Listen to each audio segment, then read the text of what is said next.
Welcome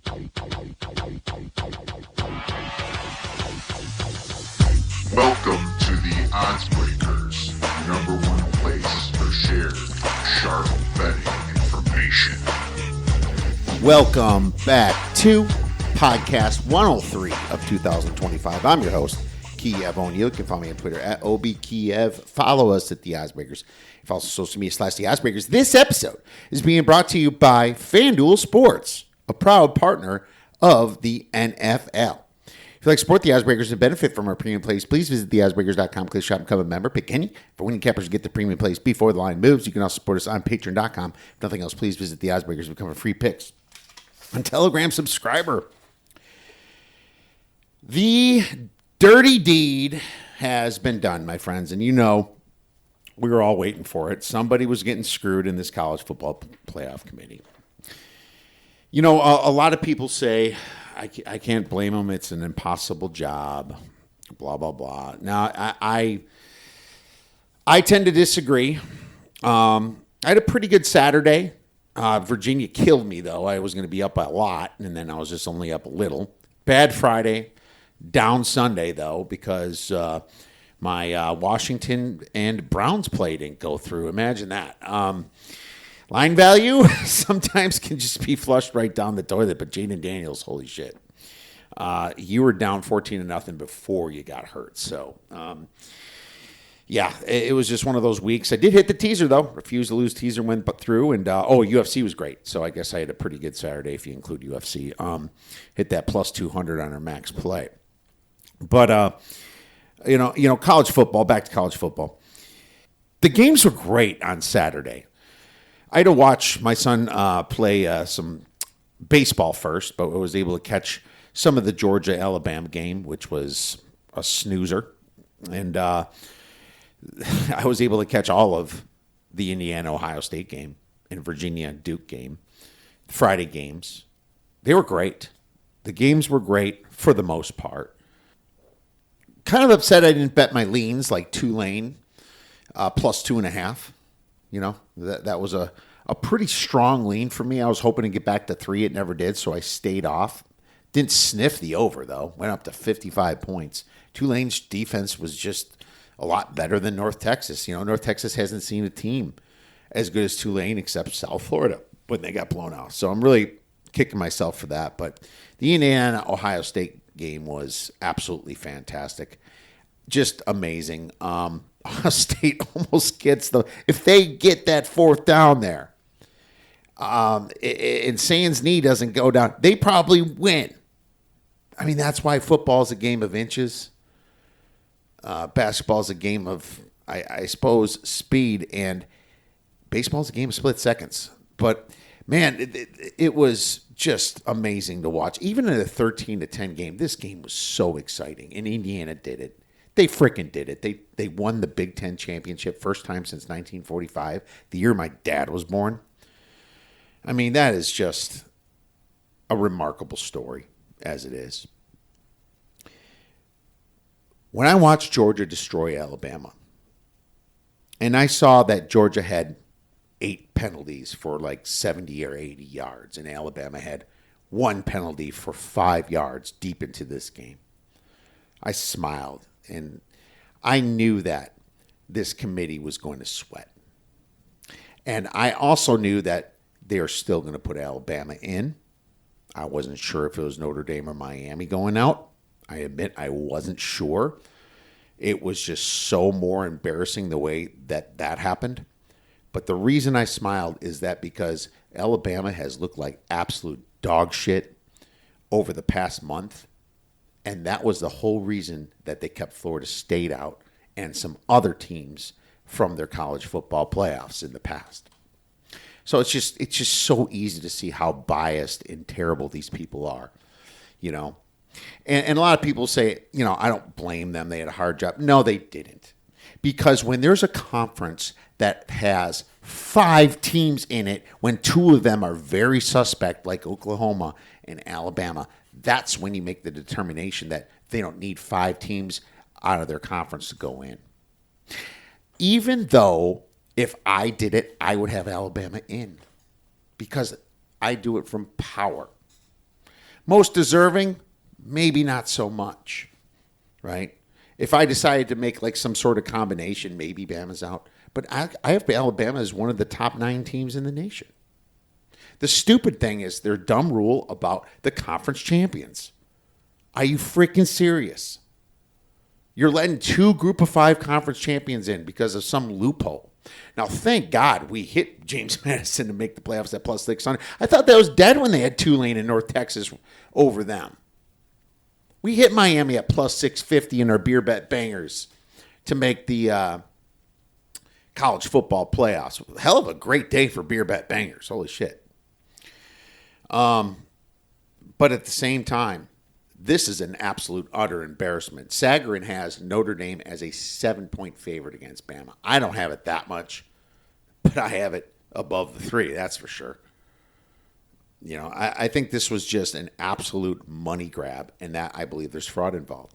So when you say that I don't envy the committee's decision, it's hard to keep Alabama out because you're punishing them. It's not hard when you see that they lost to Florida State and you've used those same damn rules against teams like Florida State a couple years ago, like Penn State. I forgot what year it was, 2015, 16, something like that. Like you've done to Utah and other teams. I think Baylor was actually one of those as well back in the day. But you just changed the rules just to let the SEC in, who only played 8 conference games. If they play 9 conference games, half of these teams could have another loss, including Georgia, including A&M, including Bama, even Texas. Some of them would have another win. But you say the SEC is the best. You know what? From a whole, my power ratings have the SEC as the best if you add everything up. But that doesn't mean that I'm completely right either, because my sample size is 12 games. And there's 5 teams now in Sagarin ahead of all SEC teams, and they've been falling lately. When you see Georgia Tech play Georgia and gave them everything that Georgia can handle, you wonder, is the ACC really that much worse than the SEC? You know, maybe our power ratings are wrong. I don't know. But the fact that you need to put 5 in that conference when teams like Utah is left out, when teams like Notre Dame is left out, when teams like even Vanderbilt, another SEC team I'll throw out, that only has 2 losses, are thrown out, it absolutely makes no freaking sense to me. Because Vanderbilt's 2 losses is Alabama in Alabama. A lot harder of an atmosphere.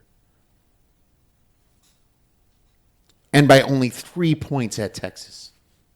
You know, it's just absolute atrocity that this had to happen, and it's fraudulent.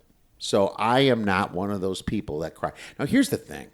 I've stuck up for Alabama in the past. You know? And maybe I've gotten some Alabama friends and followers because of it, but then now I'm pissing them all off. Same thing with Miami. I've been sticking up for Miami. I've gained some of the people back that left me when I was ripping on Miami last year. I kind of hope that I at least somewhat shoot straight from my opinions. You know, I kind of hope that I'm not just being biased in myself. I don't know. I have to check myself. I sometimes I can't tell, and I'm not perfect. But the truth of the matter is I look at what these teams would be favored. How many losses that they had for being most deserving. Notre Dame, what happened during that loss? Notre Dame screwed by a bad call. Screwed by a bad call. Okay? We all know that. And that cost them. An official cost them. You know? And it's still only 2 losses. You know? So that's the thing that I look at. Power, and if you want to throw in most deserving, that's great. But the truth of the matter is I did it. It would be Georgia, Ole Miss, and Texas A&M. That's all I need to see out of this conference. Funny enough, the way Texas has been playing, shit. Maybe they can beat all them. But the problem with Texas is they didn't start well enough. Now, if you want to change the parameters, I'm fine with that. But right now, we never will know the parameters, except that the SEC and probably even the Big Ten at some point are just going to be favored for absolutely no reason, no mathematical reason over other teams that deserve to get in more than them. That's my problem, you know. And on the other side of things, we're still going to be betting on these games. And if I have such a big problem, I should be fading that team, right? So that's what we're going to get into through this week and next week, and obviously bowl season. I'm very excited for college bowl season. And if you get in some of these situations early, I think you can make some money. Never be afraid to buy back some. Make a larger bet and buy back some if you think you're really on the side of the line move, because you don't know what's going to happen really in that game, and you don't know who's sitting out at the end of the day. You might think that North Texas might just want to play all their players. You might think that South Florida is going to play their players when their coach left. And maybe that coach takes some guys with him. But you also don't know if Old Dominion is going to not play either and transfer somewhere else. They're a dang good team. You know, that's the problem. But you try to make your assumptions early and try to react and get value back on the other side of things. That's the best way to bet these bowls. Also, if you really like your dogs, put more on the money line, because these dogs come through much more often than not.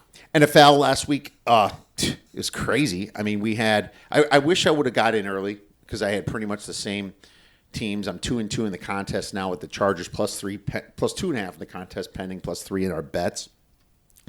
I called the Lions right at -3, but shit, that under didn't sniff. As a matter of fact, the 2 unders I bet this week got smashed. Buffalo couldn't stop a freaking snowflake falling on the ground during their game. And obviously, Detroit went way over.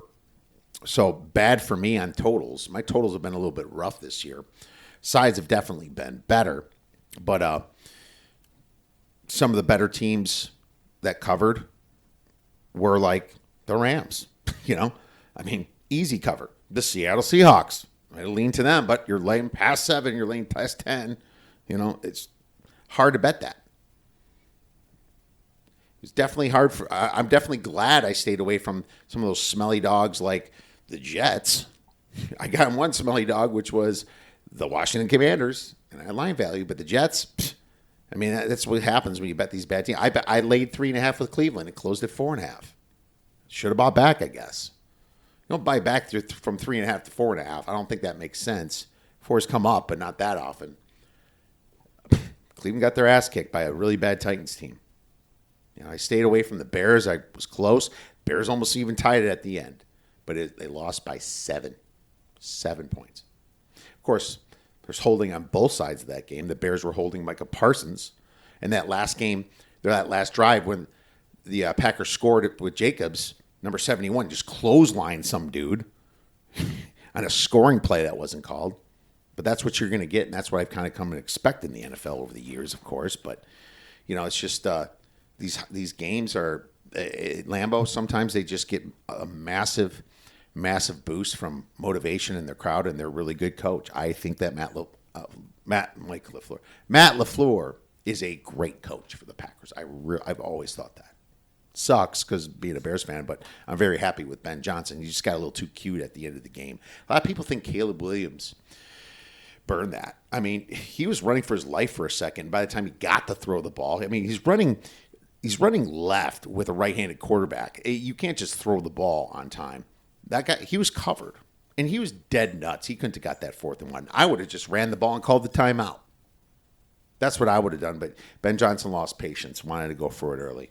I think that was a little bit more on the coach. But, man, I got to tell you this. The whole thought of Jaden Daniels being the best draft pick out of those 4 or 5, if you count J.J. McCarthy, is completely wrong. I think that's completely wrong. A benefit of a healthy Washington team in an easy schedule. Now, they did hit the Lions in the playoffs last year, and I give them credit. But this team is not playing like a winning team right now, and Jaden Daniels is not playing like a winning quarterback. Right now, I would say the best is Drake May, but his schedule's been easy this year, so I'm not sure. I would say Caleb Williams second because of the clutch play. I'd rather have bad for 3 quarters, great in the fourth to win, than great for 3 quarters and then choke in the fourth and lose. And then third, I guess Bo Nix. And I have them right next to each other, just like QBR has Caleb one notch ahead of Bo Nix. But Bo Nix has a fantastic defense in a division where the Chiefs, holy shit, they certainly don't look the same, do they? After losing to the Texans. I only put 1 unit on the Texans plus 3.5. Jeez. The Chiefs are so injured on their offensive line, too. But how things change in the NFL. The good, the bad, and the ugly of the weekend. And plenty to go around, starting with the good. Iowa State, man, beating Purdue in Purdue.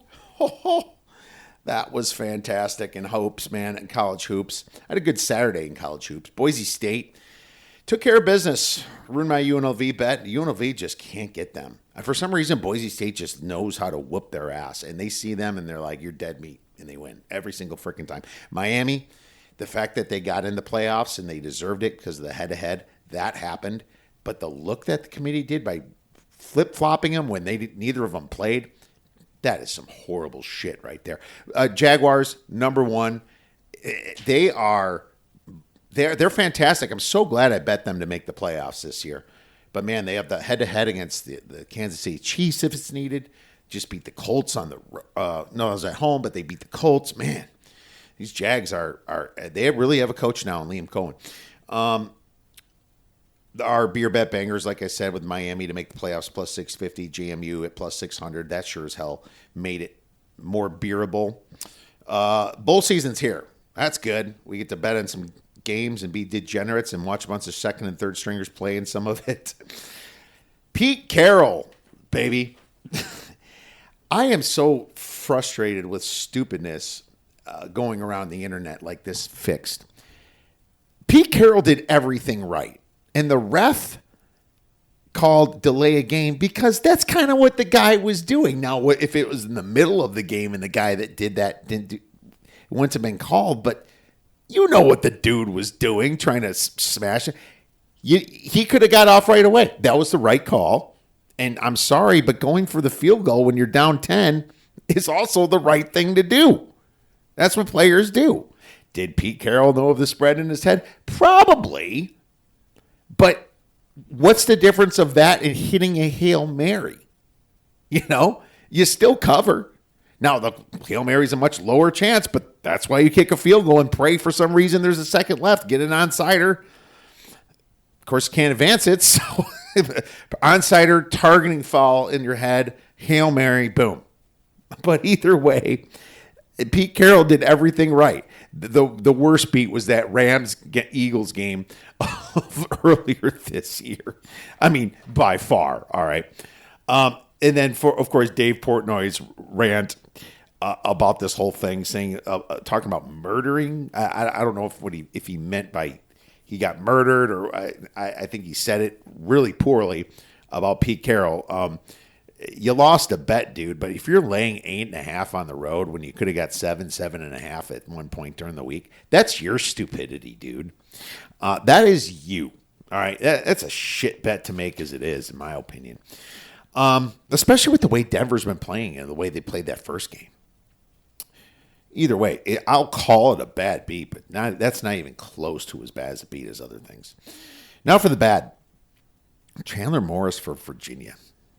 I mean, dude, the interceptions, it was the timeliness of the interceptions you threw. Absolutely pathetic. You gave them 3 points, too. You kind of gave them the game. If you didn't give them those 3 points, you might have won it. One penalty on Alabama against Georgia. Oh, they're just so buttoned up. Kalen DeBoer, just looking so out of place. He is out of place in the SEC. It's just, he does not look right. I think he'd be better at like Florida State or like even Penn State, man. But Penn State hired Matt Campbell, which not so excited for Penn State about that.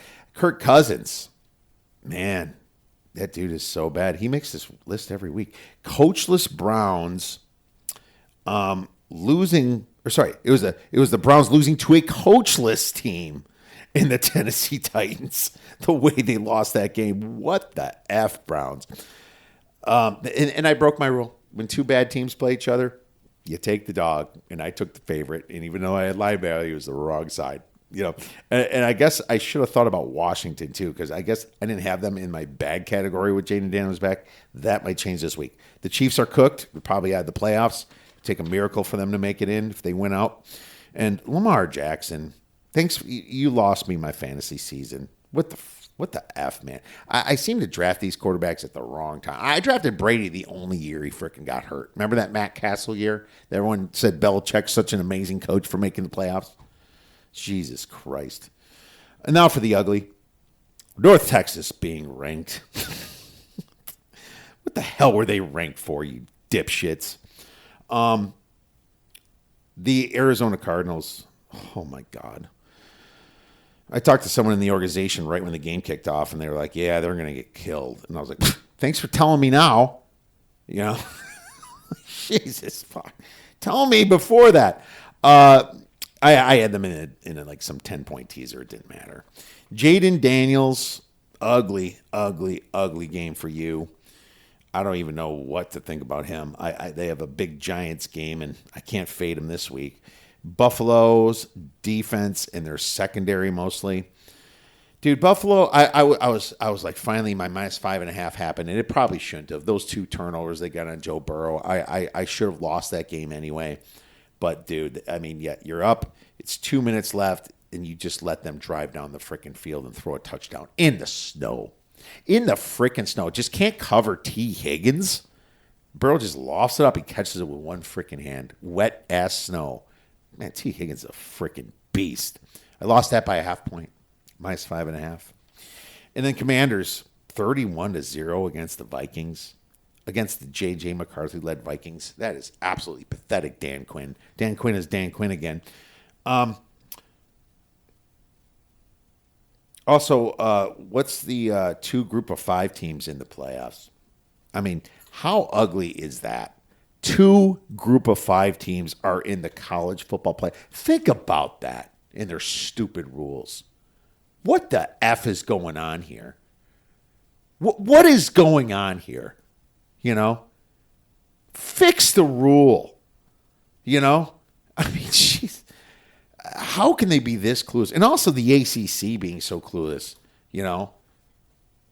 They could have had better rules for this massive conference, in my opinion, and they didn't, and it cost them now. Now they look like absolute, complete freaking idiots.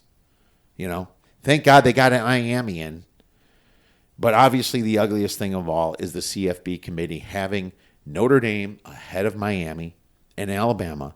Alabama beats a shit Auburn team that doesn't even make a bowl game. They move Alabama ahead of Notre Dame. Notre Dame doesn't even play a game the next week. Miami doesn't even play a game in the next week. And then they move Miami ahead of Notre Dame.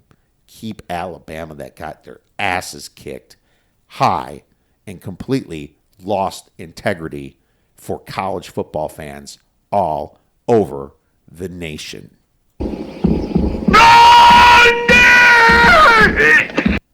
All right.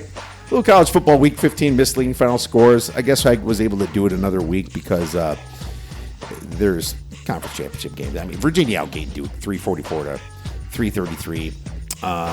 Yet lost 27-20 in overtime. A 2-to-1 turnover ratio and poor red zone efficiency got the Wahoos. Boise State only outgained UNLV 460 to 409. Yet won 38-21. A 1-0 turnover ratio and poor coaching and 9 penalties really got the Rebels, man. They weren't ready. North Texas outgained Tulane 415 to 344, yet lost 34-21. They had a 5-0 turnover ratio, but you know what? I almost didn't put that there because a lot of that was garbage time yards too. I will say that North Texas still has that offense, though. That's what they had, and that's why I included that in the mean green. No college football spots. That is all motivation now until my next podcast, because I'm going to tell you what teams probably won't be motivated to play their bowl game and win their bowl game. And I'm going to talk about home field advantage. So that's going to be the next show. And we'll talk a little college basketball as well. So I'm very excited for the next show coming up this week. We also have NFL Week 14 misleading final scores. The Buccaneers outgained the Saints 301 of 260, yet lost 30-24. Equal turnovers, but poor red zone got the Bucks. The Browns outgained the Titans 412 to 292, yet lost 31-29. A 2-1 turnover ratio and poor special teams got the Brownies. The Ravens outgained the Steelers 420 to 318, yet lost 27-22. A 1-0 turnover ratio and poor quarterback play got the Birds. And the Cowboys outgained the Lions 417 to 408. Kind of close there, but lost 44-30. Game was a little closer. The 3-0 turnover ratio is really what killed them boys. Yeah, I mean, the Chiefs kind of outgained the Texans 274 to 268, but a 3-0 turnover ratio is what killed the Chiefs. And it's really the Texans D that did them in as well. Now it's time for a little NFL betting spots. Letdown spots. The Packers could soften up in Denver after the big Bears win. The Titans could fall asleep at the 49ers after the big Cleveland win. The Steelers might be too happy against the Dolphins after the big Ravens win. The Saints could be soft against the Panthers after the big win in Tampa. And the Texans could be slow hosting the Cardinals after the big Chiefs win. Yeah, there's just a lot of upsets, I guess. If I kind of look back at it, Steelers, Saints, Titans, Texans. There's pretty solid amount of upsets. Get up spots. The Ravens will want revenge at the Bengals. The Cowboys will need a win to stay in the race against. They play the Vikings. The Bucks need a big win against the Falcons, and the Panthers in a revenge spot at the Saints. Look ahead spots. The Seahawks could look past the Colts to the Rams. Now, I don't know what the Colts are going to do via quarterback because that Tyrod Taylor went out and Daniel Jones tore his Achilles. Man, he's done for the year.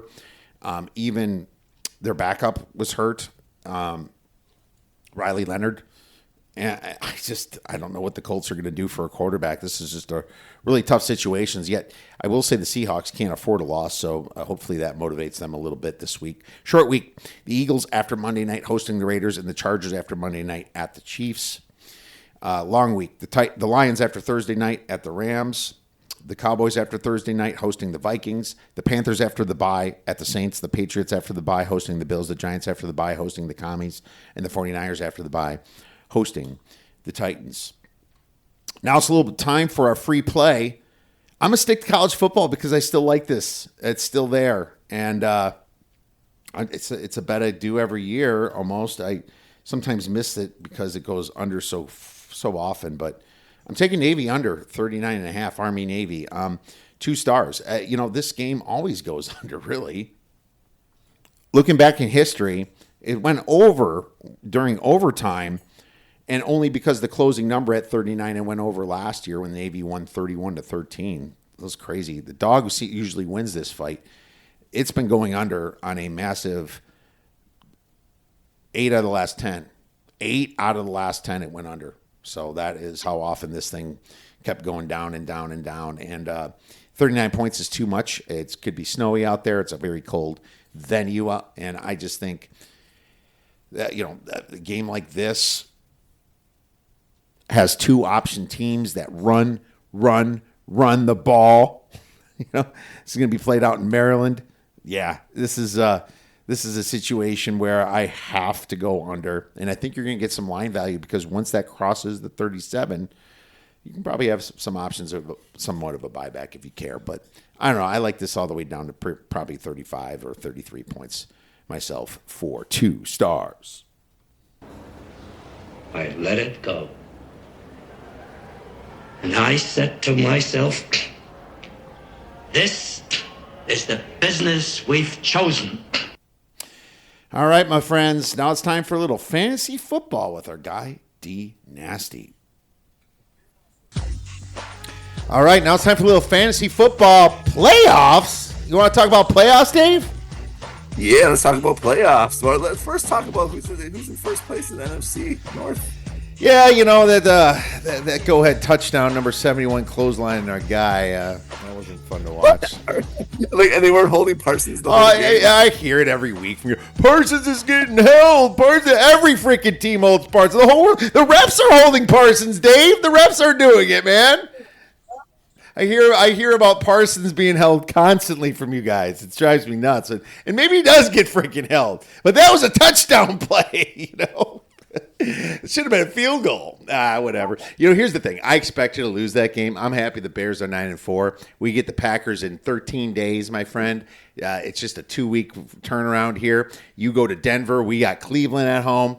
I think it's okay. It's. I will say that I am afraid, Dave, that to get a wild card in the NFC, we might need 11 wins. That's crazy. I know, because the Bears went from first to seventh, I think. Top of the conference, the 7th seed, which is just nuts. It's crazy. You're right. They might need 10 or 11 wins. One game, but that's how tight it is. And the Rams still got to go to Seattle. They don't have an easy schedule. Seattle's got a tough schedule. Oh. Everyone's got a hard schedule. And we got to go to San Francisco. We got Green Bay at home. We got Cleveland home. We got to win in Cleveland against Cleveland. Cleveland could be a pain in the ass if their defense ever shows. They sometimes do.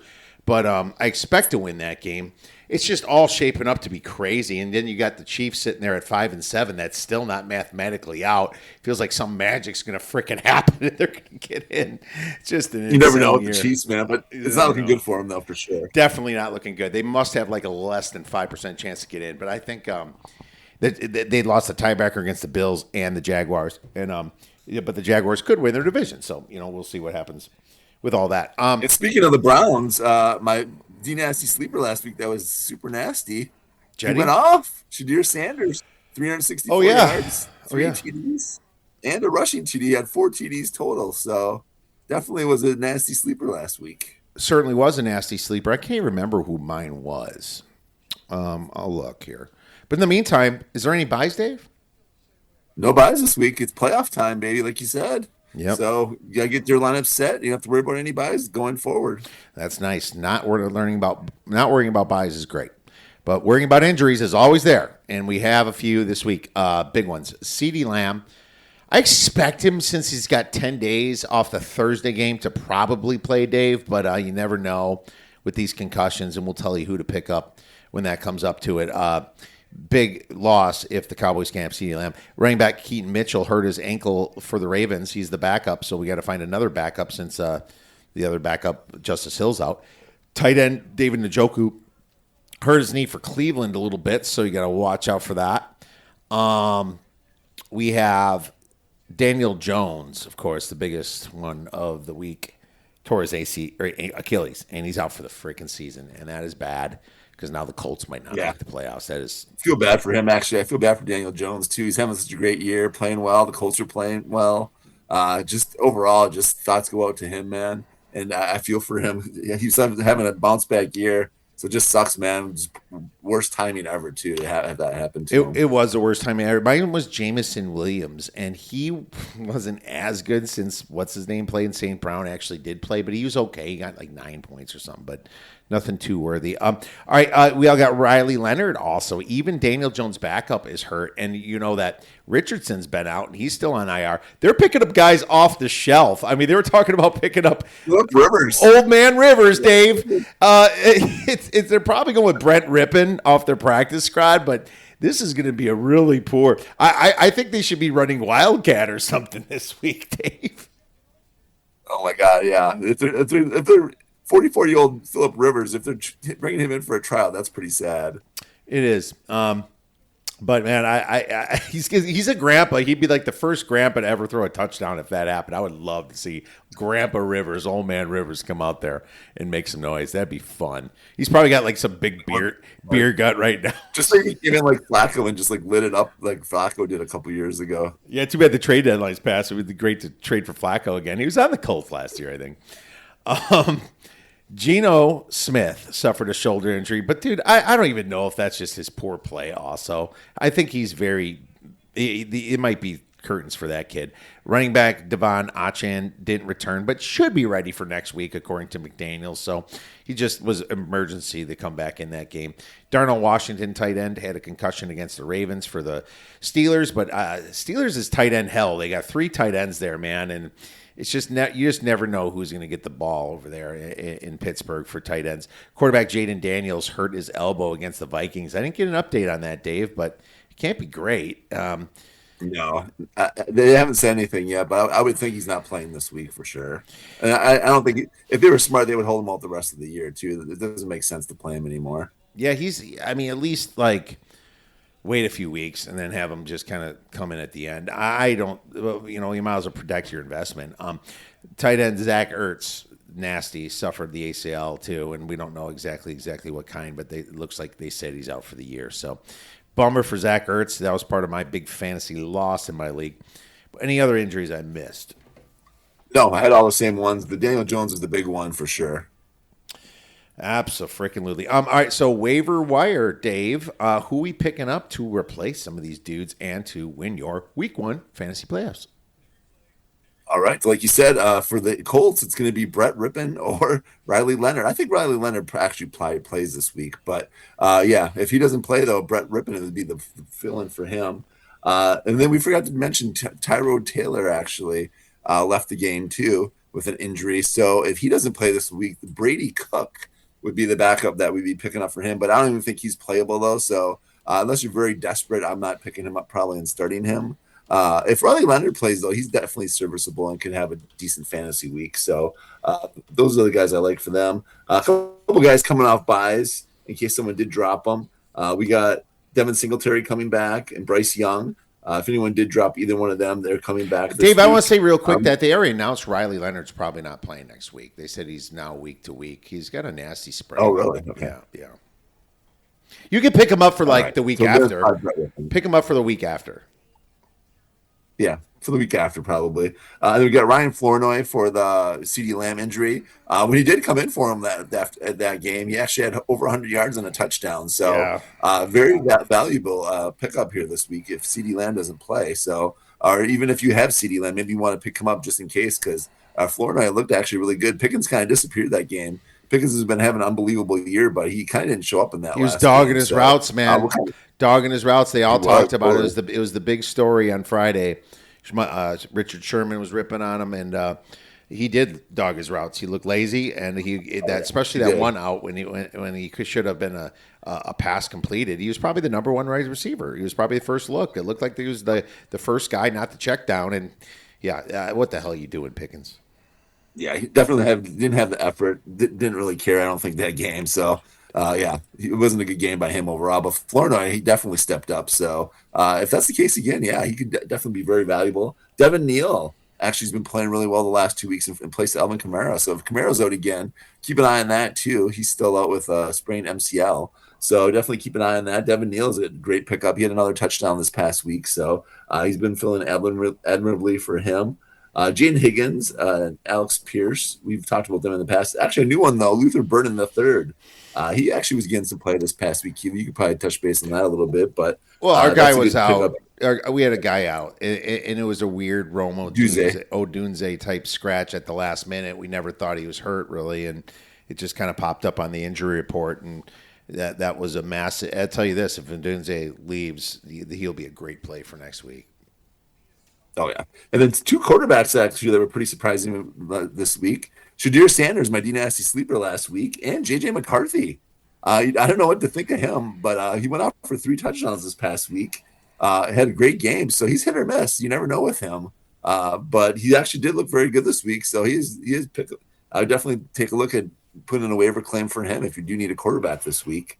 And I think they have a decent matchup this week as well, but we'll get into that. And Marcus Mariota, of course, the fill-in for Jane Daniels again, but he's probably picked up by a lot of people already. But if someone did drop him, but some people actually did drop him in quite a few of my leagues, actually. So if he's out there, you could probably pick him up as well. And CJ Stroud, that offense has been struggling, but he's showing signs of life the last couple weeks, though. So if you do need a quarterback, those would be the ones I'd be looking at this week.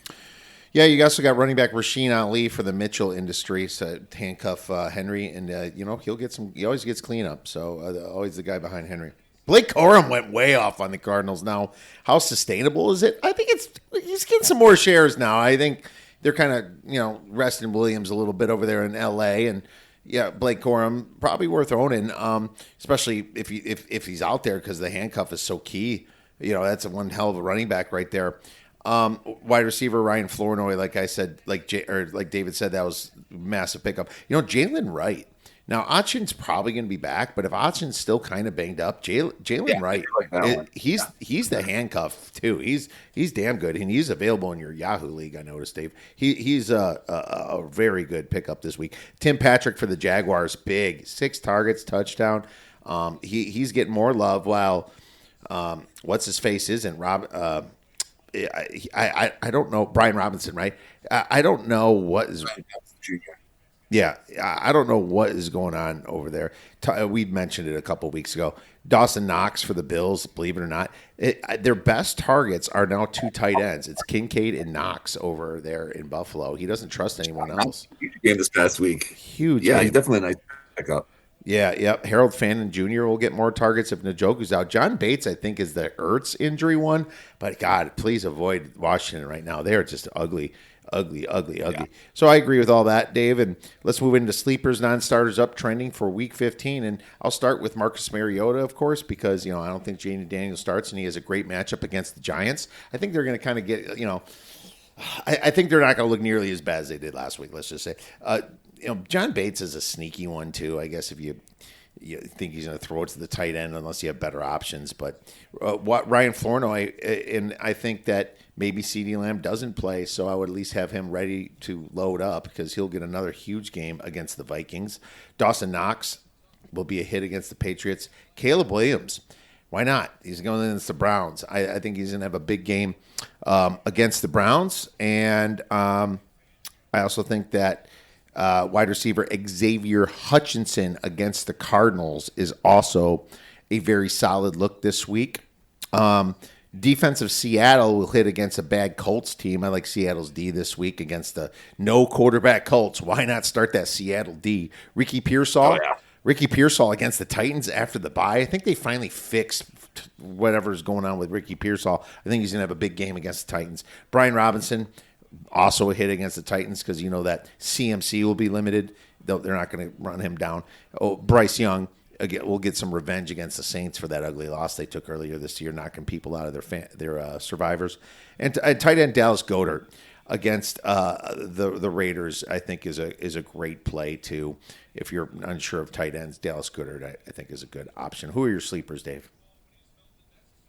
I like Chris Godwin this week. Actually, he hasn't really done much this year, but he's actually starting to get healthy, I think, now. So I like him this week against the poor Falcons D. Falcons just struggled overall this year, too. So I like that matchup. Also, I do like Darnell Mooney, actually. The Buccaneers defense has not been very good this year, and their secondary has just been horrendous. So I like Cousins, and I like Mooney this week. And Pitts has actually been playing well the last couple of weeks, too. He's been on definitely a higher upward trend for the last couple of weeks. So definitely Pitts, really the guy I like the most for there on that matchup. I like Shadir Sanders again this week. They said he's going to the QB1 in the rest of the year. I like Harold Fannin, too, like we said. I like both those guys this week. Shadir especially with Sanders. You got to be kidding me. I like him. The Bears' secondary still struggle. That's how the Packers beat them, I think, is the secondary struggle. Dave, don't overplay your hand on Shadur, my friend. He's going to get picked. We'll see. You got picked last week, but he had 4 touchdowns as well, so we'll see. Okay. I do like the matchup for the Ravens this week. Bengals defense secondary is just horrendous, one of the worst in the league. I think Lamar bounces back, has a good week this week. I like Zay Flowers this week. Henry, you're already starting, but I like Zay Flowers. You probably is borderline though, so I like Zay Flowers. I think he's trending up this week. I like the Texans this week against the Cardinals. Cardinals don't have a very good D. I think Stroud could actually have a good week. I like Jaden Higgins too. I think both those guys could have good weeks. You're already starting Collins though, but yeah, definitely like Higgins though. There, he's a guy that's trending up. I like Tootin this week. Tootin didn't have a good week last week. ATN kind of had the better week last week, but I like Tim Patrick this week against that poor Jets D as well, and I like Tootin too. He could get some garbage yardage, like you said, and maybe a garbage TD later in that game. I like the Patriots this week. I like Drake May. He's definitely started. Well, already, he's a starter. Come on. Yeah, he's a starter. Yeah, I shouldn't even set him. But Trevon Henderson, though, coming off their bye, I like him. And then Ramon Stevenson's back, too. I think they could have good days against the Bills defense. Can I add Hunter Henry? Their Can I secondary- add Hunter Henry this week? Dude, he's been a great Yeah. tight end lately, hasn't he? Yeah. Yeah, I like Hunter Henry too. So yeah, Bills defense has been giving up tons of points these last couple of weeks. So yeah, I'm definitely stacking up. Even maybe Max Hollins might be borderline sleeper this week as well against that poor secondary for the Bills. I like the matchup here for the Commanders and Giants. Neither one of them are good defenses. Jackson Dart, I think, could have a good day this week. And I like Singletary too. I think him or Tracy's banged up still, I think. So he's questionable, I think, this week. But I like Singletary and I like Jackson Dart this week against the Commanders. Eagles, I like Devontae Smith this week against them. And then I'd probably go there too, like you said. I definitely like that play, like you said. Some of the other ones here. Yeah, I like the 49ers, like you said. I like Pearsall, I like that pick. And then probably Juwan Jennings too. I think he could have a big game this week against that Port Titans D. I like that game. I like the Vikings this week against the Cowboys. Cowboys D is still, I'm not still sold on them. I think JJ McCarthy has another good week against that poor Cowboys D. All right. Yeah, JJ could. Yeah, this is I agree with all that. Absolutely. The busts, though, we got to talk about non-starters, Dave, and why don't you go ahead? All right. The ones I don't like this week are going to be the Bears. I don't like them against their Browns D. I think Caleb struggles a little bit against that Browns D. I think the running game still going to be Packers strong, get one interception to save the game, and to literally save the game at home, and you're fading the Bears. God. Just Caleb a little bit, man. He's one of the worst completion percentages in the league, and he's playing a legit defense. And Myles Garrett is. They sure were. They sure were not legit against the Titans. Let's just say that. All right. Well, we'll see. I think they bounce back this week, though. I don't like the Cardinals this week. Jacoby Brissett and Michael Wilson have been on fire these last 3-4 weeks. But I think it comes to an end here against that tough Texans D. I don't like that matchup. I don't like any Jets this week. I'm not starting the quarterback for them, whoever's starting that quarterback. Brees Hall's maybe even borderline startable this week, but I'm probably not even starting him either. Jaguars D is actually legit, so that's one of the reasons that they're doing so well this year. So yeah, I don't like that matchup this week. I don't like Travis Kelce this week against the Chargers. Chargers actually have a solid D as well, so I don't like that matchup for them. I don't like the Raiders this week. I'm not starting any Raiders, especially Genty or Geno Smith, whoever plays quarterback for them if Geno doesn't play. Definitely don't like that matchup. The Eagles, tough D as well. Plus, the Raiders have just been struggling all year anyways. I hate to say it, but I don't like the Packers this week against that tough Broncos D. I think Love could struggle a little bit this week against that tough Broncos D. I think Jacobs still gets his, but I think even Jacobs kind of be downgraded a little bit here this week too against that tough Broncos D. So that's going to be a tough matchup. Same with the Lions. The Lions have been playing better now of late, but the Rams D is a kind of underrated defense, and they're probably like top 10 right now. So definitely downgraded. I don't like Montgomery this week. Gibbs is still going to get his. I don't really like Goff this week either against that tough Rams D. So definitely downgrading them. Yeah. Like you said, I don't like any of the Colts quarterbacks this week against the Seahawks. I think Pittman could struggle and Pierce could struggle this week because of that, because they don't have a legit quarterback, and the Seahawks have a solid defense as well. So don't like that matchup for the Colts this week. And that's what I got. What do you got? Similar. Bo Nix against the Packers. I don't like that, but I also don't like Jordan Love against the Broncos. I think the under is looking good in that game. RJ Harvey against the Packers. I don't like that. The Bears tried to run it. They did okay, but I mean, that's there's just such a good running team, and the Packers did enough. Wide receiver Christian Watson against the Broncos too. I don't like that, especially if Sauce is on, or what's his name is on him. Surtain, right? Jonathan Taylor against. I don't like Jonathan Taylor against the Seahawks because they're going to stack the box now with that quarterback situation. Oh man, imagine benching Jonathan Taylor. That's hard. Shedeur Sanders against the Bears. Sorry, Dave. He's going to get picked 3 times and look like Shedeur on Colorado against Utah. That's what he's going to look like. Justin Herbert against the Chiefs. I don't love Justin Herbert on a short week against the Chiefs. I like that one. Yeah, I agree. Agree on that one. I agree with you with Jared Goff for sure. Don't want to start him. Don't want to start Jameson Williams against the Rams. Probably got to start St. Brown, but I just don't like those two. And Montgomery. If you're starting Montgomery anyway, geez, that's a rough start. That's really about it. I agree with some of yours as well. Let's go to our nasty sleeper. Dave, who we going to win our Fantasy Football Week 15? Well, I got a pretty nasty one again this week. You'd be surprised, kind of like you were last week, but I'm going with JJ McCarthy.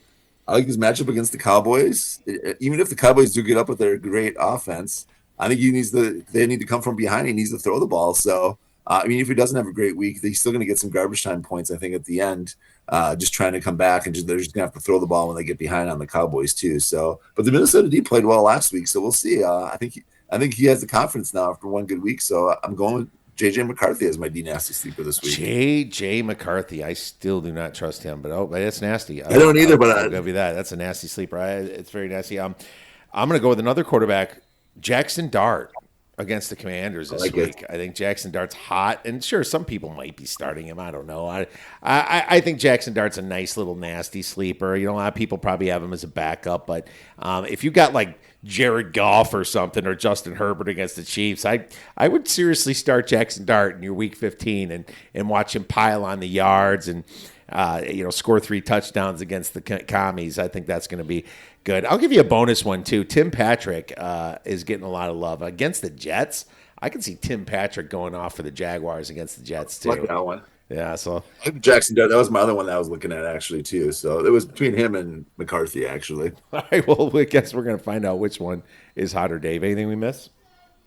No, I don't think so. Just make sure you get your lineup set. Good luck in the playoffs this week. Most of you guys should be starting the playoffs this week, so make sure you get your lineup set and get ready to go. All right, thanks so much. much. Everyone. Good luck, and thanks so much for listening to this podcast. If you have questions for us, feel free to tweet us at The Oddsbreakers. Email us at info@theoddsbreakers.com. Have a great rest of your week, and go get some winners.